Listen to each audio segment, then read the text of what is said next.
আসসালামু আলাইকুম প্রিয় দর্শক, সবাই কেমন আছেন? চলে আসলাম এই মুহূর্তের আজকের সবচেয়ে গুরুত্বপূর্ণ আবহাওয়ার খবর নিয়ে। তীব্র শৈত্যপ্রবাহ নিয়ে আবারও দুঃসংবাদ দিল আবহাওয়া অফিস। 24 ঘন্টার মধ্যে আবহাওয়ার বিরাট বড় পরিবর্তন। ফের আসতে চলেছে ঘন কুয়াশার বেল্ট। আগামীকাল থেকে বাড়তে পারে তীব্র শীতের দাপট। তো আগামী 24 ঘন্টা থেকে 72 ঘন্টার মধ্যে রাজধানী ঢাকা থেকে শুরু করে খুলনা, বরিশাল, চট্টগ্রাম, সিলেট, ময়মনসিংহ, রংপুর ও রাজশাহী বিভাগের কোন কোন জেলার আবহাওয়া পরিস্থিতি কেমন থাকতে পারে, কোথায় কেমন শীতের প্রকোপ থাকতে পারে জানিয়ে দেব। সম্পূর্ণ বিস্তারিত ভিডিওটি না টেনে একেবারেই শেষ পর্যন্ত দেখতে থাকুন। সেই সাথে আপনি দেশের কোন জেলা থেকে আমাদের এই ভিডিওটি সরাসরি লাইভ দেখছেন কমেন্ট বক্সে জানিয়ে দিবেন। প্রতিনিয়ত আবহাওয়ার খবর সবার আগে পেতে অবশ্যই আমাদের ইউটিউব চ্যানেলটিকে সাবস্ক্রাইব করে নিতে ভুলবেন না। এবার জেনে নিন এক নজরে। শুরু হয়েছে মাঘ মাস। পৌষ মাস শেষ হলেও এখনও দেশে তীব্র শীত পড়েনি। চলতি মৌসুমে 3 ধাপে শৈত্যপ্রবাহ আসলেও তীব্র শৈত্যপ্রবাহ এখনও হয়নি। দেশের অধিকাংশ জায়গায় সর্বনিম্ন তাপমাত্রা 13 থেকে 17 ডিগ্রির ঘরে রয়েছে। আবহাওয়াবিদ শাহিনুল ইসলাম বলেন, শনিবারের পর ক্রমশ তাপমাত্রা কমতে পারে। রোববার থেকে দেশের উত্তরাঞ্চলে মৃদু শৈত্যপ্রবাহ হতে পারে।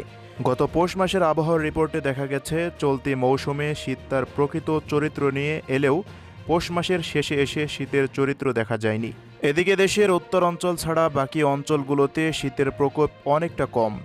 আজ দেশের সর্বনিম্ন তাপমাত্রা 9.4 ডিগ্রি সেলসিয়াস ছিল তেঁতুলিয়ায়। এছাড়া ঢাকায় আজকের সর্বনিম্ন তাপমাত্রা ছিল 15.4 ডিগ্রি সেলসিয়াস। আবহাওয়া অফিস জানিয়েছে, আগামী শনিবার থেকে তাপমাত্রা কিছুটা কমতে পারে, তবে খুব বেশি কমার সম্ভাবনা নেই। এদিকে আবহাওয়াবিদ শাহিনুল ইসলাম বলেন, শৈত্যপ্রবাহ উত্তর অঞ্চল থেকে ছড়াবে কিনা সেটা এখনও নিশ্চিতভাবে বলা যাচ্ছে না। আগামী শনিবারে সঠিকভাবে বলা যাবে। তিনি বলেন, এখন যেভাবে সর্বোচ্চ তাপমাত্রার পারদ উঠছে, শীতের সময় এটা কিছুটা অস্বাভাবিক। বিগত কয়েক বছরের তুলনায় এখন পর্যন্ত এবার শীত অনেকটা কম।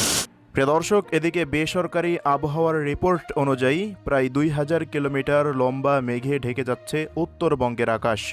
মূলত ভারতের ওপর পশ্চিমা লঘুচাপের প্রভাবে বিশাল আকৃতির মেঘ সৃষ্টি হয়েছে। এই মেঘ আগামীকাল পর্যন্ত বাংলাদেশের রাজশাহী ও রংপুর বিভাগ ও এর পার্শ্ববর্তী এলাকার ওপর দিয়ে প্রবাহিত হতে পারে। তবে এর থেকে বৃষ্টির তেমন উল্লেখযোগ্য কোনো সম্ভাবনা দেখা যাচ্ছে না।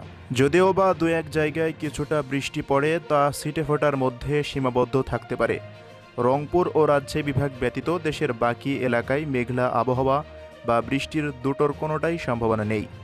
তো প্রিয় দর্শক, এই ছিল আমাদের হাতে থাকা আজকের আবহাওয়ার সর্বশেষ রিপোর্ট। প্রতিনিয়ত আবহাওয়ার খবর পেতে সাবস্ক্রাইব করে রাখবেন। ধন্যবাদ।